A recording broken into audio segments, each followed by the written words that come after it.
주님께서 처녀들에 대해서 하신 명령을 나로서는 받은 것이 없습니다. 그러나 나는 주님의 자비하심을 힘입어 믿을 만한 사람이 된 사람으로서 의견을 제시합니다. 지금 닥쳐오는 재난 때문에 사람이 현재 상태대로 살아가는 것이 좋다고 나는 생각합니다. 아내에게 매였으면 그에게서 벗어나려고 하지 마십시오. 아내에게서 놓였으면 아내를 얻으려고 하지 마십시오. 그러나 결혼한다고 할지라도 죄를 짓는 것이 아닙니다. 그리고 처녀가 결혼을 하더라도 죄를 짓는 것이 아닙니다. 그러나 그들이 살림살이로 몸이 고달플 것이므로 내가 아껴서 말해주는 것입니다. 형제 자매 여러분, 내가 말하려는 것은 이것입니다. 때가 얼마 남지 않았으니 이제부터는 안에 있는 사람은 없는 사람처럼 하고 우는 사람은 울지 않는 사람처럼 하고 기쁜 사람은 기쁘지 않은 사람처럼 하고 무엇을 산 사람은 그것을 가지고 있지 않는 사람처럼 하고 세상을 이용하는 사람은 그렇게 하지 않는 사람처럼 하도록 하십시오. 이 세상의 형체는 사라집니다. 나는 여러분이 염려 없이 살기를 바랍니다. 결혼하지 않은 남자는 어떻게 하면 주님을 기쁘게 해드릴 수 있을까 하고 주님의 일에 마음을 씁니다.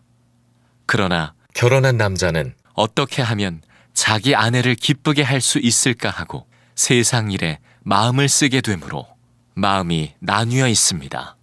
결혼하지 않은 여자나 처녀는 몸과 영을 거룩하게 하려고 주님의 일에 마음을 쓰지만 결혼한 여자는 어떻게 하면 남편을 기쁘게 할 수 있을까 하고 세상 일에 마음을 씁니다. 내가 이 말을 하는 것은 여러분을 유익하게 하려고 그러는 것이지 여러분에게 올가미를 씌우려고 그러는 것이 아닙니다. 오히려 여러분이 품위 있게 살면서 마음에 헛갈림이 없이 오직 주님만을 섬기게 하려는 것입니다. 오늘 예배하는 여러분 있는 그곳에 주님은 어려움보다도 훨씬 더 큰 은혜로 역사하고 계십니다. 여러분, 우리가 다시 모이기를 간절히 기도하지만 꼭 다시 모이기만을 위해서 기도하지 않아야 하겠습니다. 지금 하나님께서 우리에게 무엇을 원하시는가? 주님, 제가 뭘 하기를 원하시나요? 우리가 지금 해야 될 기도입니다.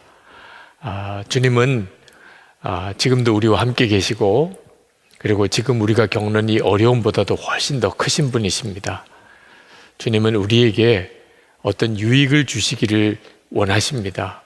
우리가 정말 억울한 것은 고생만 했지 어려움만 겪었지 아무런 유익을 누리지 못하고 이 때가 지나가 버리는 것입니다. 우리가 정말 하나님께 기도하고 그리고 주님께서 우리에게 뭘 하기를 원하시는지를 정확히 붙잡게 되기를 원합니다. 고린도전서 7장에서 사도 바울이 고린도 교인들에게 결혼해야 되느냐 독신으로 살아야 되느냐 하는 문제에 대해서 상담을 해주고 있습니다. 사도 바울은 결혼하는 것도 좋다. 그건 성경이 일관되게 말하는 거죠. 그러나 독신으로 사는 것은 더 좋다고 말씀을 합니다. 그리고 사도 바울 자신이 독신으로 살고 있다고 말합니다. 사도 바울이 이렇게 말하는 것은 고린도 교회가 큰 환난 가운데 핍박을 받고 있는 상황에 있었기 때문에 그렇습니다. 26절에 이렇게 말합니다. 지금 닥쳐오는 재난 때문에 사람이 현재 상태대로 살아가는 것이 좋다고 나는 생각합니다. 지금 고린도 교회에 큰 환난이 핍박이 임했습니다. 사도 바울은 지금 결혼이 좋으냐 독신이 좋으냐 결혼이 하나님의 뜻이냐 독신으로 사는 게 하나님의 뜻이냐 하는 문제에 대해서 말씀하고 있는 게 아니라는 겁니다. 지금은 큰 환난이 임했고 또 주님이 다시 오실 날이 더 가까워졌다고 그래서 우리가 주님을 기쁘시게 하는 일을 위해서 오직 마음을 주님께 기울여야 할 때라고 말씀하고 있는 겁니다. 29절에 형제 자매 여러분, 내가 말하려는 것은 이것입니다. 때가 얼마 남지 않았으니. 여러분 중에 때가 얼마 남지 않았으리라는 이 구절이 마음에 특별히 와닿지 않는 분 또는 비웃는 분도 있을 수 있겠습니다. 왜냐하면 이것은 2000년 전에 기록된 성경입니다. 그때도 때가 얼마 남지 않았다는 겁니다. 그런데 지금 2000년이 지나서 지금도 여전히 때가 얼마 남지 않았다니 이 말씀이 무슨 설득력이 있겠는가 그런 생각할 수 있겠죠. 초대교회 때부터 벌써 그런 생각하는 사람이 있었습니다. 그래서 베드로 사도가 베드로후서 3장에서 그 대답을 하고 있습니다. 베드로후서 3장 8절부터입니다. 사랑하는 자들아, 주께는 하루가 1000년 같고 1000년이 하루 같다는 이 한 가지를 잊지 말라. 주의 약속은 어떤 이들이 더디다고 생각하는 것 같이 더딘 것이 아니라 오직 주께는 너희를 대하여 오래 참으사 아무도 멸망하지 아니하고 다 회개하기에 이르기를 원하시느니라. 우리 주님 하나님의 뜻은 우리를 심판하는 것이 아니었다는 겁니다. 그러면 벌써 심판하셨죠. 하나님의 뜻은 우리가 다 회개하여 구원받기를 원하시는 겁니다. 그래서 하나님이 자꾸 심판을 뒤로 미루시는 거라는 거죠. 저도 여러분도 하나님께서 이렇게 다 구원받기를 기다려 주셨기에 우리가 이렇게 구원받은 겁니다. 우리가 사랑하는 가족들, 우리가 위해서 기도하는 전도 대상자들, 그들을 위해서 하나님의 심판의 때를 뒤로 미루고 계신 거죠. 그러면 언제 끝이 오는 겁니까? 구원받을 자와 구원 못 받을 자가 분명히 갈라질 때입니다. 구원 못 받을 자들은 어떤 사람들입니까? 회개할 가능성이 없는 겁니다. 하나님이 기다리시는 것은 죄인이라도 회개하기를 기다리시는 거죠.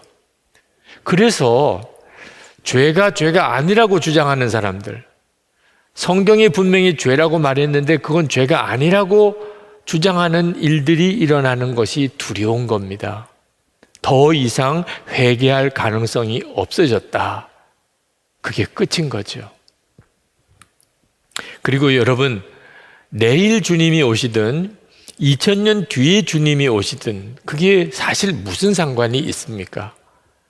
이 세상 역사는 끝이고 그리고 주님이 오시고 하나님의 나라가 분명히 임한다면 그날이 내일이든 2000년 뒤에 오는 일이든 우리가 준비해야 되는 것에는 변함이 없는 겁니다.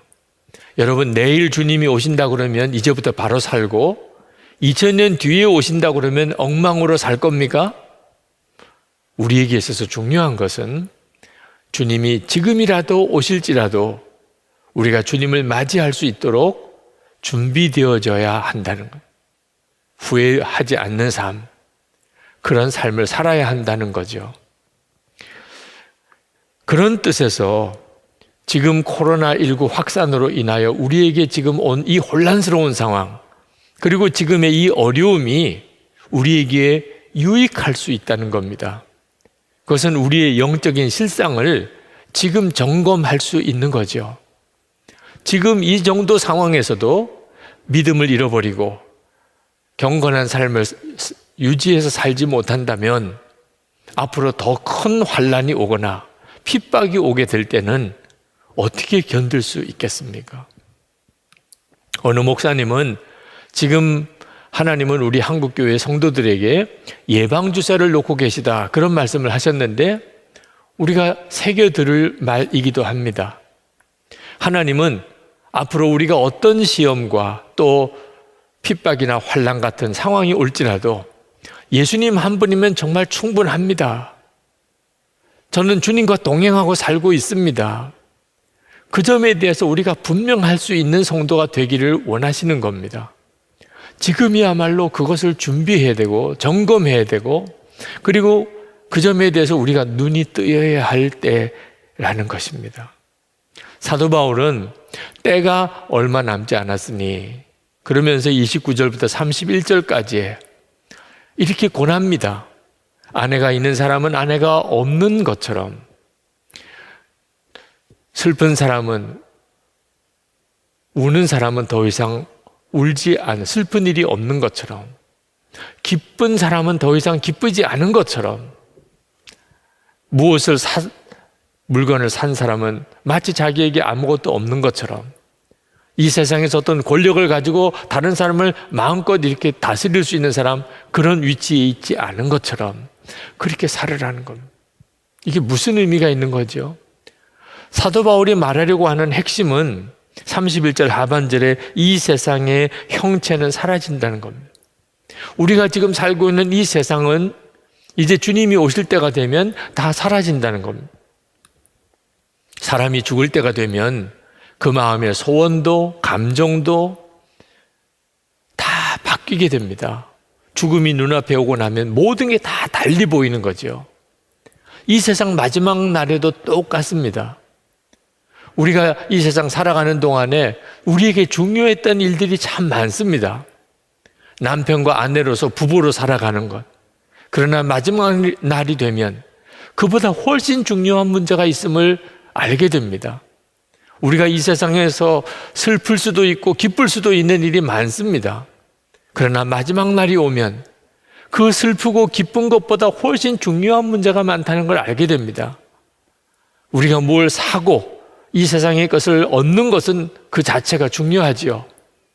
그러나 마지막 날이 되면 그건 아무 의미가 없어집니다.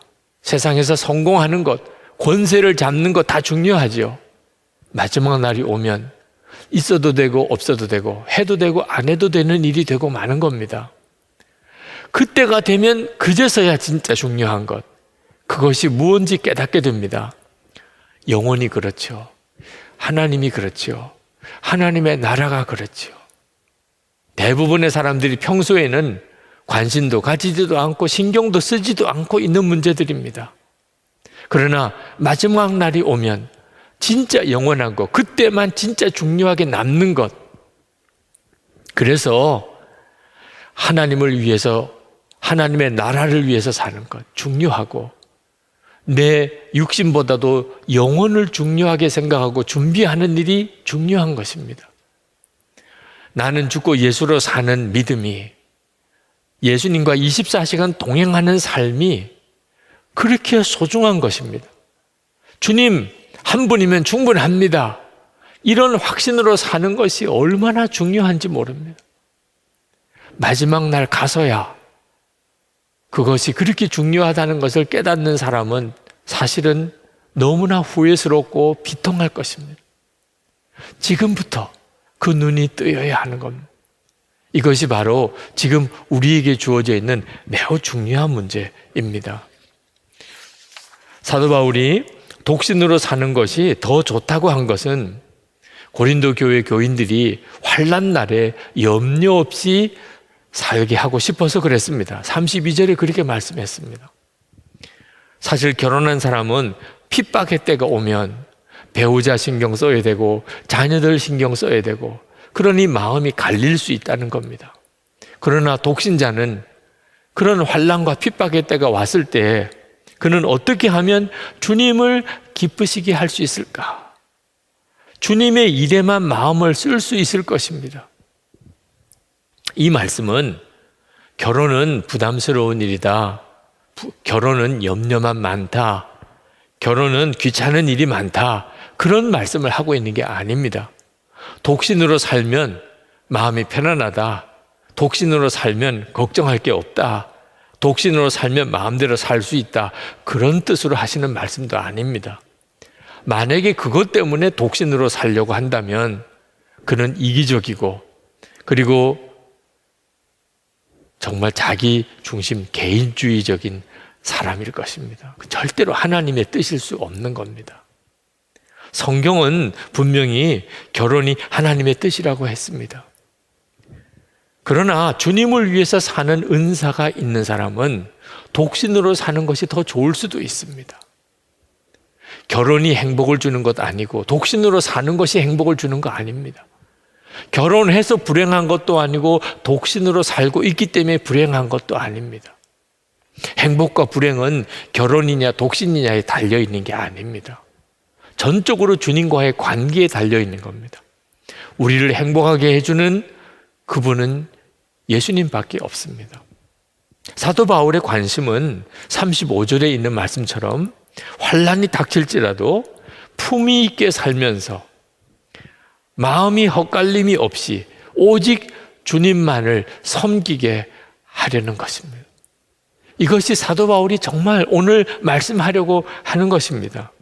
만약에 그럴 수 있다면 품위 있게 살고 마음에 헛갈림도 없고 오직 주님만을 위해서 그렇게 살 수 있다면 결혼도 유익한 것이고 독신도 유익한 것입니다. 데이빗 베너가 쓴 거룩한 사귐의 눈뜨라라는 책에 보니까 그 저자가 어느 모임에서 크리스찬 부부의 삶에 대하여 강연을 했습니다. 크리스찬 부부는 함께 살면서 영적으로도 서로 사귐이 있어야 하고 또한 영적인 동지가 되어야 된다 하는 내용의 강연을 했습니다. 그때 그 강연을 듣고 어느 여성도 한 분이 대단히 화를 내면서 항의를 했다고 했습니다. 우리가 결혼 관계를 유지하고 있는 것만도 얼마나 힘든 줄 아세요? 여기에 영적인 우정을 다 갖추라니 우리 보고 죽으라는 말이에요? 그렇게 이야기를 했다는 겁니다. 부부 생활이 그렇게 힘들다는 거죠. 그런데 부부 사이에 영적인 동지까지 되라고요? 제가 그 책을 읽으면서 저희 부부 관계를 생각해 보았습니다. 우리 부부는 어떻게 살고 있는가? 제가 마음에 깨달아지는 것이 있었습니다. 결혼해서 부부로 살기 때문에 신앙생활이 조금 더 힘들어지는 경우도 있습니다. 사도 바울이 그것을 걱정하는 거죠. 그러나 결혼해서 부부로 살기 때문에 오히려 더 믿음이 자라고 주님을 위하여 더 일을 잘할 수도 있구나 하는 것을 깨달았습니다. 저는 결혼하기 전에 저 자신을 잘 알지 못했습니다. 그런데 결혼하고 난 다음에 제가 남편이 되어보고 아버지가 되어보니까 제가 얼마나 문제가 많은 사람인가를 비로소 알게 되었습니다. 결혼하지 않았다면 아마 모르고 지났을 일이 많았을 겁니다. 저는 제 아내와 함께 살면서 저 자신이 참 많은 변화를 가져왔습니다. 지금 제가 이만큼 믿음이 있는 것도 그렇게 주님의 일을 하는 것도 제 아내가 옆에서 저를 잘 도와주었기 때문, 결혼해서 서로 유익함을 주었기 때문이라고 저는 깨달았습니다. 여러분, 종교개혁을 했던 마틴 루터는 독신이었던 캐톨릭 사제였습니다. 그런데 그가 종교개혁을 하고 난 다음에 수녀였던 카타리나 폰 보라와 결혼을 했습니다. 그가 결혼했던 것에 대한 여러 논란도 있기는 합니다만 실제로 루터는 결혼을 하고 난 다음에 그는 종교개혁을 끝까지 감당할 수 있는 그런 유익을 많이 얻었습니다. 그 일례 중에 하나가 한 번은 마틴 루터가 종교개혁에 여러 어려운 일이 겹치면서 크게 낙심하고 좌절했었습니다. 그러고는 집에 들어갔는데 아내가 상복을 입고 그리고 곡을 하고 있는 겁니다. 화가 났습니다. 우리 주변에 누가 죽은 사람도 없는데 왜 갑자기 상복을 입고 그렇게 곡을 하며 우느냐 말입니다. 그래서 아내에게 당신 미쳤어? 도대체 누가 죽었다고 이렇게 곡을 하고 있는 거요? 그때 아내가 말했습니다. 당신이 믿는 하나님이 죽었잖아요.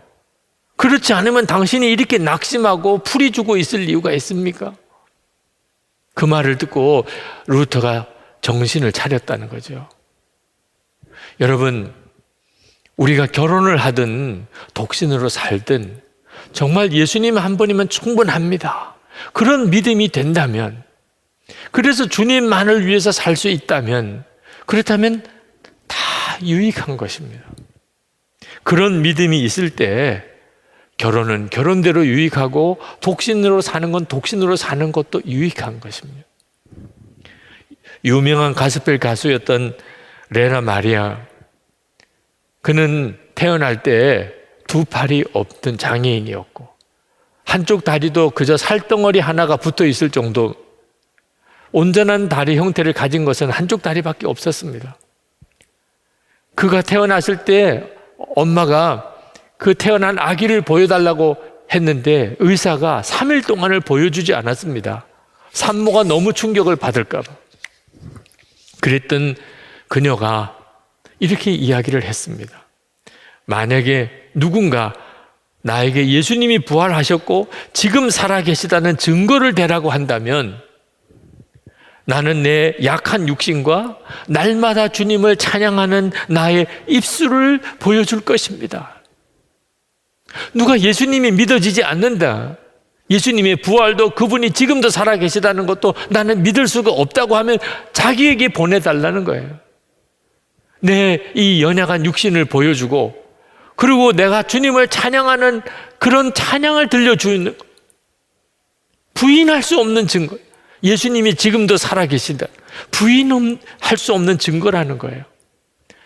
예수님을 정말 바라보고 예수님 한 분이면 충분한 믿음을 가졌기에 이 세상에서 가장 불행할 수밖에 없는 것 같은 그 여인이 세상에서 가장 행복한 삶을 살고 있다는 것입니다. 여러분, 아직도 영생이 믿어지지 않는 사람이 있습니까? 가나안 농군학교를 세웠던 고 김영기 장로님이 그런 말씀하셨습니다. 탄생은 또 하는데 어째서 중생도 영생도 믿을 수 없다고 하느냐. 여러분, 우리는 계속 한 사람이 태어나는 것을 보잖아요. 그게 얼마나 놀라운 일입니까? 그 이전까지는 전혀 존재하지 않았던 어떤 사람이 태어나는 겁니다. 아무것도 없었던 곳에서부터 한 존재가 태어나는 거예요. 이것도 우리가 보고 있다면 그 사람이 중생하고 그 사람이 영생하게 되는 것을 어찌 믿을 수 없다고 하느냐 말입니다. 예수님을 믿는다는 것은 정말 놀라운 일입니다. 진짜 예수님 한 분이면 충분한 거예요. 우리가 예수님을 믿어도 정말 이렇게 믿을 수 있어야 하는 겁니다. 이렇게 예수님이 믿어지면 그러면 그 사람이 결혼을 하든 독신으로 살든 그는 더 이상 자기 자신을 위해서 살지 않게 됩니다. 주님을 위해서 살게 되고 다른 사람, 이웃을 위해서 살게 됩니다. 예수님 한 분이면 충분하니까요. 선교사 출신인 어느 목사님이 그 파송교회에서 한국에 개척교회를 세워주시겠다고 하는 바람에 한국으로 들어오시게 됐습니다. 그런데 약속한 교회에서 그 약속을 제대로 지켜주지를 못해서 교회를 개척해야 되는데 아무런 도움도 없이 그렇게 교회를 세워야만 하게 되었습니다. 3개월 동안을 고생을 하다가 교회 설립을 앞두고 복음학교를 들어가게 되었습니다. 그 복음학교 자매 간사와 인터뷰를 했습니다. 그 자매 간사가 전화로 질문을 하더래요. 선교사님이시니까 목사님은 예수님 한 분이면 충분하시지요? 그 질문에 자기가 글쎄요 라고 대답을 했다는 거예요. 그러면서 우셨어요. 자기가 선교사로 있을 때는 정말 예수님 한 분이면 충분합니다라고 믿었고 그렇게 설교도 하고 외쳤다는 거예요. 그런데 3개월 동안 집도 없고 그리고 애들 학교도 보내지 못하고 짐도 풀지 못해서 트렁크 끌고 다니고 교회는 섬길 교회는 없고 그렇게 살아보니까 예수님 한 분이면 충분합니까? 라는 질문을 받았을 때 자기도 모르게 글쎄요 라고 대답을 하더라는 거예요. 여러분, 예수님 한 분이면 진짜 충분합니까? 만왕의 왕이시고 온 인류의 구주이시고 그분이 지금 내 안에 오셨는데 그 예수님 믿으면 충분하잖아요. 그런데 그게 진짜 충분합니까? 지금 우리가 정말 점검해야 하는 겁니다.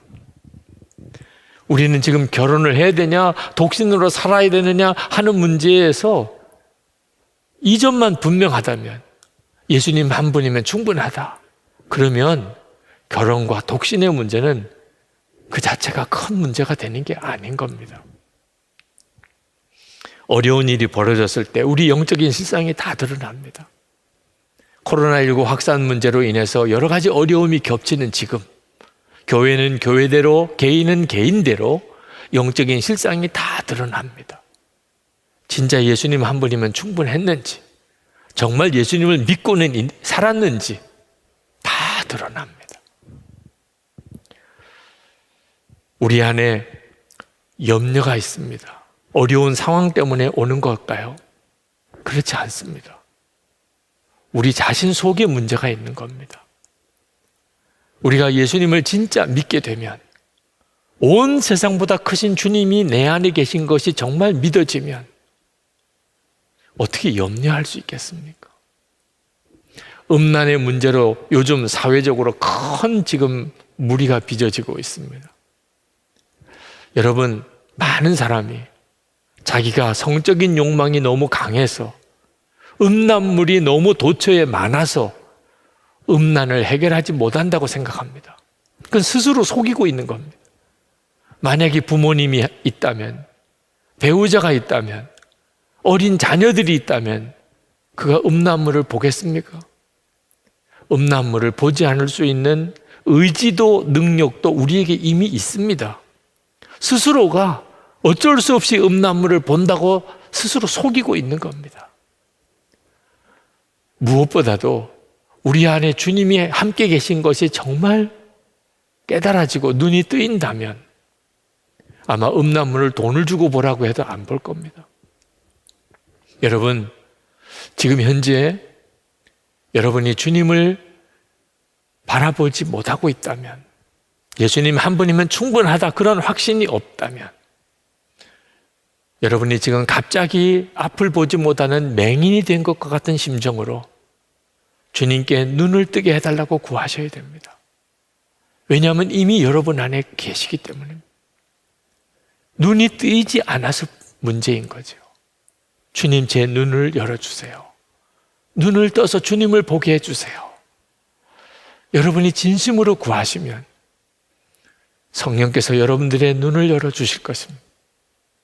이것이 이제부터 우리의 살아가는 삶에 미치는 영향은 엄청날 것입니다.